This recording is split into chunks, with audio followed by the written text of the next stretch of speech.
Vampires have always been at war with humans for a long, long time until a truce was made. They faded into the shadows and humans forgot they existed. Humans began to write books about them, make films, and in the meantime, vampires became rich and influential. The truce continues and vampires must obey 3 rules. The first is that humans must not know of the existence of vampires. Second, force feeding is forbidden. Third, vampires can't visit Boyle Heights without permission. However, there are some humans who know both the vampires and the rules. One of them is called Jay. Jay! Sorry. He picks up his girlfriend and drives with her through the streets of the nocturnal city, but the ride is no longer lazy. He notices an approaching sedan in his rearview mirror. At a stoplight, Jay pulls out his gun and prepares for action. Jay knows there's a vampire in the other car. He also knows vampires shouldn't be in the neighborhood. Jay breaks away from his pursuer and tries to get to his men and warn them. He arrives at the location, leaves his girlfriend in the car, and enters the building. All his men are hanging upside down like dried fruit. Leaving the girlfriend alone was of course very stupid, which had obvious consequences. Silly Jay runs outside to the noise. All he sees is a ripped-off car door and a pool of cherry juice. For obvious reasons, the girl did not respond to her name, but we only see her sneakers. After all this foreplay, we see the protagonist. Benny Perez is a mediocre student struggling to get by. His dream is to conquer the musical Olympus, drive a fancy car, and reap the benefits of worldwide fame. But for now, his means of transportation is an old skateboard, and he has not enough money to even record his first track. Building an empire, but you can't even play me one track, bro? Anyway, the guy is amazing, and also there are immediate needs to be met. When possible, he gives money to his grandmother with whom he lives. One fine day, his older brother Jay shows up at his grandmother's house. He owns a small cab company, and Benny convinces him to give him some extra work. Jay gives him the keys to a fancy car. Benny has to be in Beverly Hills tonight to pick up VIP clients. He must introduce himself as Jay. If anyone asks, you're me, got it? Yeah. There's a party going on. He has to pick up Ms. Zoe and take her where she says. At the appointed time, Benny is at the right address. A beauty comes out of the house. Benny tries to act respectable until the girl points out, Your zipper's down. Oh, sorry, no idea that it was down. Okay. her name is Blair. She's a friend of Zoe's. Embarrassed and awkward, Benny opens the passenger door and invites her into the cabin. A little later, Zoe joins them. There are half a dozen parties on the agenda, but they have to get to the last one before dawn. And we need to get to the last stop by morning. Are we clear? Yeah. Benny waits for his passengers at the address of the first party. That moment, Jay gathers the frat boys. He realizes that the truce has been broken. Victor has kidnapped his girlfriend. That means either Victor or Jay and his men will be dead by morning. Benny is awakened by a scream that sounds like Miley Cyrus singing. Such a party seems strange to him, and he goes to check it out. Under his feet, he finds some kind of gem. Earlier, he had seen that everyone who entered the party had such stones. It serves as a kind of pass, with a secret mark on it. Zoe and Blair appear on the doorstep. Time to go to the next party. They arrive at the location. Two beauties enter the building, and Benny prepares to wait again. At this moment, a text message comes on the phone, left in the back seat. Benny sees a guy named Victor texting. The driver also notices that the girls left their bags in the salon. He looks into one of them and sees a lot of money in it. And the wads of money are stained with fresh juice. At that moment, the police arrive at the parking lot. The policeman starts looking around at the nearby cars. Benny realizes that with his extraordinary luck, he's in trouble again. The guy throws the bag into the back seat, quickly gets out of the car and runs to the entrance. Once upstairs, he finds himself in an unrealistically expensive hotel. The concierge warns him that the meeting here tonight is for members only, so she has to call security. This is a members-only establishment, so perhaps I should call somebody. But she notices the pass in Benny's hand. Please accept my most sincere apologies, sir. She checks the pass and immediately lets the guy through. The driver has nowhere to go. He is forced to improvise, so he says he is meeting Blair and Zoe. The concierge agrees to escort him out, and they get into the elevator. Benny comes out on some floor, and the concierge advises him, And please, drink responsibly.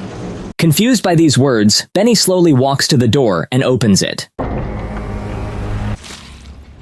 Behind it, he sees his passengers. They are drinking Dr. Pepper from the necks of men tied to desks. Zoe runs to Benny and lifts him over her head. The guy has to admit that he's not Jay. I'm not Jay. What? My name's Benny. I'm his brother. And only the agreement to take the girls out on his brother makes him live longer. The same can't be said for one of the guys. Zoe went a little overboard and drank the guy dry. The other guy is in shock. Vampires can't kill. They had protection. There is a rule. We're protected. How protected do you feel right now? The bosses will burn you alive. Oh. Yeah. The girls just laugh in his face, though, and Blair continues to drink. While the vampires are chatting with the food, Benny jumps out of the room and runs to the car. It's just luck that the cop is still around. Benny tries to tell him what happened. How much have you had to drink tonight? I haven't drank anything. They killed these two guys, all right? How would he know that the cop works for vampires? The cop handcuffs him and forces the guy into the trunk. But then Blair and Zoe show up. They demand that the guy be given to them. Nothing bad happens, everything is as usual. Hand him over. Zoe tells Benny to turn the car around and moments later grabs his phone and smashes it. For a few minutes, we are shown Victor. He drinks a hemoglobin cocktail, passes by the aquariums with his personal donors, gets behind the wheel of a car, and drives out into the night city. And then we're back to poor Benny. He's on his way to his third party, and at a red light he discreetly watches his passengers in the mirror. They laugh and pay no attention to the driver. Benny picks the right moment and jumps out of the car, but then he bumps into Zoe, who is standing in front of him. How she got in front of him, Benny doesn't think, because she says, Back in the car, driver. Meanwhile, Victor arrives at his boss's house. He is met by two Vampiress, who accuse him of breaking the truce. You violated the truce. This is punishable by death. Victor apologizes, but not for breaking the truce. He informs the bosses that his girls are now tearing their net apart, neck by neck. And soon everything they own will be his after he kills them, of course. They call for security and Victor shows them security's ear and says he asked Mike Tyson to tear it off. Benny is with the girls at the third address. Zoe is out running errands and Blair is having fun talking to the frightened driver. You need to calm down. Be calm. Yeah. The girl reveals that there are 5 vampire bosses. Let's just say your people and my people don't really get along. Who do you think runs the city? Politicians? We do. Right. There are 5 bosses. Since Victor is hungry for real power, they have to get rid of the bosses. It's not enough to get rid of one boss, they have to get rid of them all in one night. Jay is the leader of the humans in Boyle Heights. She says Jay knows who we are and How to kill us. by the end of the night, they had to hand Jay over to Victor. No one expected their humdrum routine to be diluted by such happiness as Benny. Meanwhile, Zoe is on the phone with Victor. He's already gotten rid of 3 bosses. The other 2 are on girls. Zoe admits that his little brother is with them instead of Jay. It's unfortunate, but Victor says the boy will be their insurance. He'll take care of Jay himself, and the girls must focus on the task at hand. Jay and his guys come to the one who once created Victor, the main boss. However, they are too late. What the hell happened here? The villa is literally covered in cherry juice. A wounded boss sits on the terrace and goes mad, unable to quench his thirst. You know what I need? I need some blood. Jay asks him where he can find Victor, 3 kings. and then sends the vampire far away where he will no longer be thirsty. The pistol always does that. Well, poor Benny pulls up to this club. He listens to the girls in the back seat trying to figure out what to do with him. The guy presents his vision of the problem. He will get out of the car and take the bus home. He is a very reliable person, so all the secrets will stay with him. And believe me, it was great meeting you guys, you know? Only Zoe insists, pressing him down lightly with his own tie, that he just needs to keep them company for a while longer. Okay? After a moment, the trio walks to the entrance of the club. Near the club, Benny hears himself being called. His student friends asking for help getting inside. Do you think you can help us out? Please? Not only that, they also mock him. He can't help it because he is Nell. Looks like a butler or something.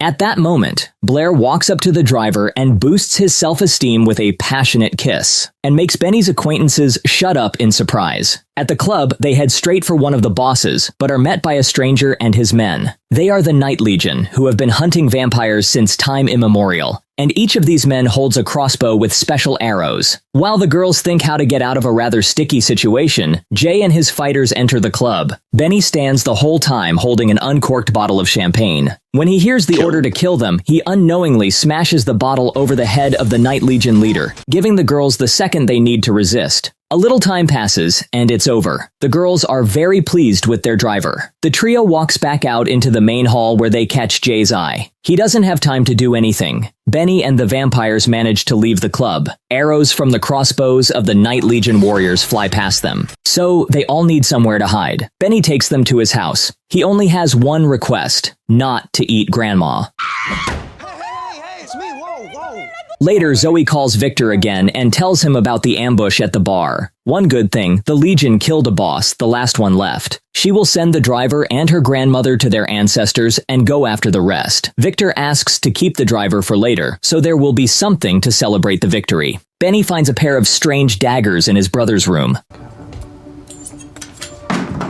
and takes one for himself, just in case. In his room, he meets Blair. She listens to his tracks and really likes the music. Blair talks about herself and Benny talks about himself. Just before the kiss, Zoe enters the room and tells everyone to leave. Blair asks her friend to leave Benny at home, but Zoe doesn't want to disobey Victor, so the guy goes with them. Meanwhile, Jay finally finds Victor. He is sitting in a restaurant eating steak. Vampire tells the guy that he's the last one left. The others are all dead. Benny will have the same fate. Jay grabs his gun and shoots the vampire in the forehead, but he doesn't have time to plunge the knife into the dead heart. Victor intercepts the hand with the knife and offers Jay a taste of the steak, cause his girlfriend is so delicious. I saved her for you, Jay.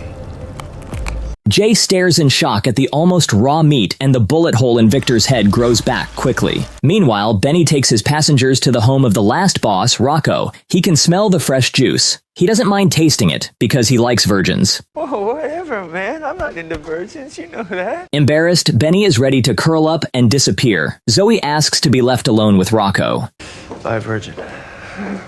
Blair and Benny sit with glasses in the courtyard by the pool. The guy says that Blair is not like Zoe. Blair likes the guy. They start to kiss. Zoe asks Rocco to pour her a glass, and she pulls out a knife. She doesn't know yet that the boss knows about her plan. A whole gang of vampires enters the room behind her back. Blair tells Benny that Victor has Jay. There's a bar fight going on. Blair orders Benny to run to the car and rushes to her friend's aid. Everything would have been fine but for the arrival of the Night Legion. Benny sits in the car and sees the girls break free and run to him. An arrow from the crossbow pierces Zoe's shoulder.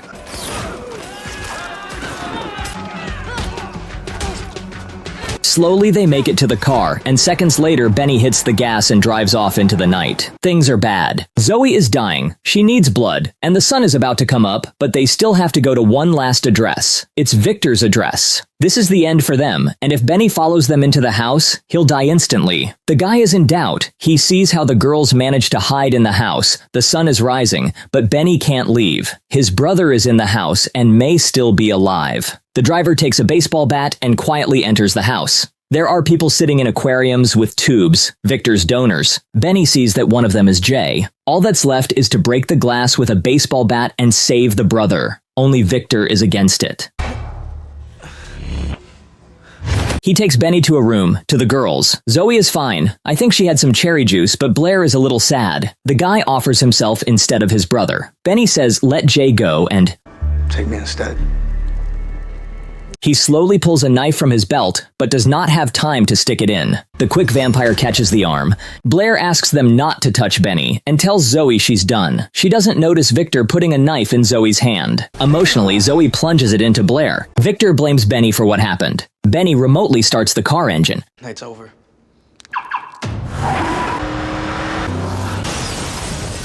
The smart car crashes into the wall of the house, breaking through it and letting the sunlight in. Let's say goodbye to Zoe. A wounded Blair finds herself in the shadows. A barely alive Jay appears around the corner. It's a trap. Victor grabs Benny and gives him a shot. Jay pushes him into the sun, and the merciless sunbeams kill the vampire. Blair has no choice but to turn Benny into a bloodsucker so that he doesn't die from his wound. The morning comes. Benny wakes up in his house. In the evening, he has dinner with his brother. Jay thanks Benny for everything and the brothers say goodbye. Benny stays with Blair, and yes, he is the vampire now.